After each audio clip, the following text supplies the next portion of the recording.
আমার বাপ আমার নওজোয়ান নবী যখন চোখ বিলায় দেখবে 30 বছর সুদের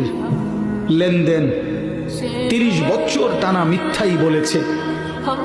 30 বছর ধরে প্রতিদিন গালিয়ে দিছে,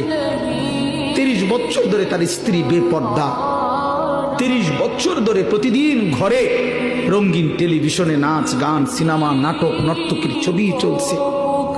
365 দিনের এক একটা বছরে কোনোদিন ফজরের নামাজ পড়ে নাই। এগুলো কি আমল নামার মধ্যে লেখা থাকবে না? কথা বলেন না কেন? আল্লাহর কসম নবীজি, আমরা উর্দু কিতাবে পড়ছি, নবী তখন এরকম আমল নামা উম্মতের দেখে খোদার কসম নবীজি হাসরের ময়দানে চোখের পানি ফেলে দিবে, কাঁদবে, আর আল্লাহর নবী বলবে, উম্মত আমি সেই নবী 23টা বছর যে আমি তোদের জন্য কেঁদেছিলাম, এশার নামাজের পরে দাঁড়াইছি ফজরের আজান পর্যন্ত এক